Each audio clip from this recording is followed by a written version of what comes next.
I'm chair of a company called Transwaste Canterbury Ltd. Transwaste Canterbury Ltd is a jointly owned company between the private sector and the councils, and it operates the regional landfill for Canterbury. The Transwaste company owns 1,300 hectares here. In the middle of that 1,300 hectares is a landfill. That's 37 hectares. It's tiny relative to the footprint. But as part of the consent for that, we saw the opportunity to offer back to the community a QE2 covenanted ecological sort of recovery area, if you like, that we call Tirimoana Bush. And a lot of people would think, hey, there's a landfill, that's dirty. These guys are just doing a bit of greenwashing on the side. But that doesn't seem to be the case with this project. This has got a 200 to 300 year vision for what this will look like, which is to take this part of the country back to East Coast, South Island, lowland forest. So we weren't looking for some quick wins. We were looking for something that we could say we're genuinely giving something back to this community for in perpetuity, in a sense. But in addition to that, around a landfill, you have to capture water so it doesn't go into the landfill. There was a little stream here, and part of our resource consent requires us to now keep a minimum flow in that stream. That's allowed the development of a wetland.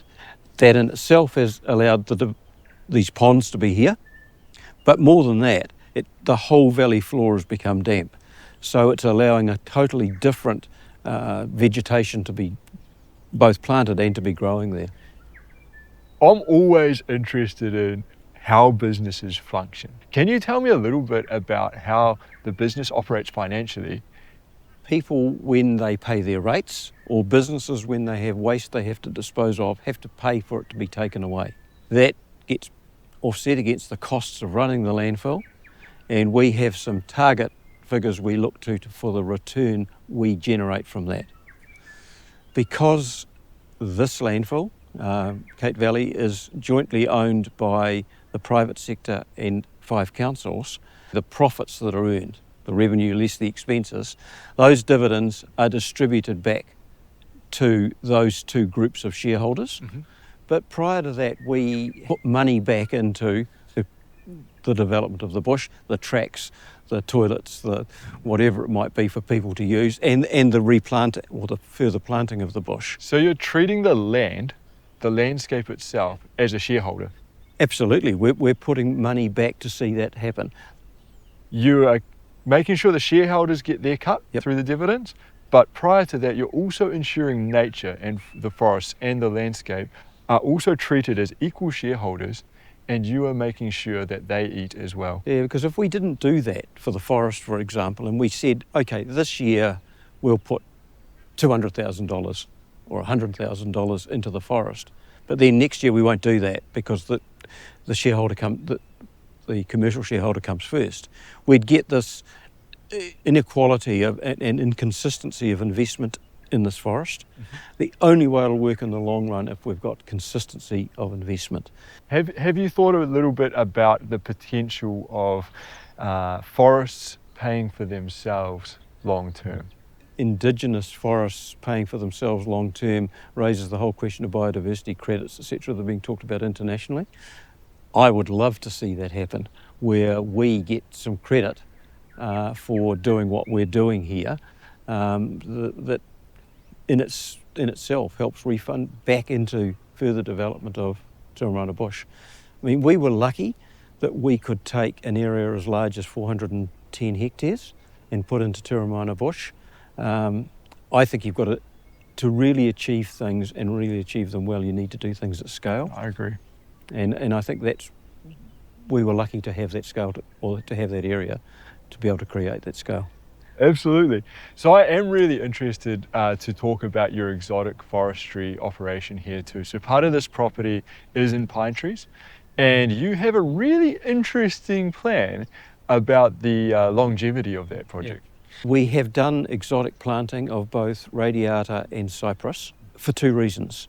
Amenity planting to actually buffer the views and the wind patterns around the landfill, but also for commercial forest, where we can take a commercial return off that forest and use that in the very long term, post the closure of the landfill, to continue the development of Tirimoana Bush, because you don't do these sort of things without some funding. funding the project in the short term allows you to create those long-term gains. Hey? Absolutely. The other thing we do at the landfill is we extract more value from the waste in the form of landfill gas, which energy, if you like, and that in itself also contributes to the funding that goes back into development of something like Tirimoana Bush, because we sell the electricity. There's crake, like spotless crake, there's fernbirds, you've now got kahikatea around the edges. In what period of time has this gone from nothing to actually a really well-established wetland? What you're seeing now has been in existence for 20 years. Yep. Some of the bush was here, but the augmentation planting, the kahikatea for instance, is that age or a little bit less. And the augmentation planting has taken place every year over that 20 years and is still continuing and will continue for many years to come. Because if you take a short-term view, you wouldn't do these things because you'd be trying to measure something in such a short term that you couldn't see results. For instance, where we are standing now, we've got photos 20 years ago and it doesn't look like this at all. What will it look like in another 20 or another 120 years? And that's what the interest really is. And so what do you want this place to look like in 100 years? I'd like to think that we still had some open space here. So why is that important?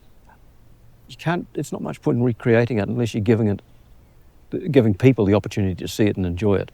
So one of the things we then did was put public access walkways in it.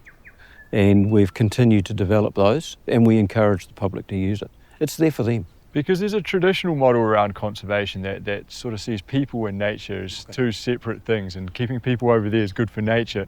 You seem to have quite a different philosophy around that. Yeah, this is our country. It's here for us to use and to respect. And I think one of the things that I've enjoyed about this is seeing the public that use it. I've not seen anyone who's not respected it. When they spend time somewhere and enjoy it, they tend to care about it. And when they care about it, they tend to want to look after it.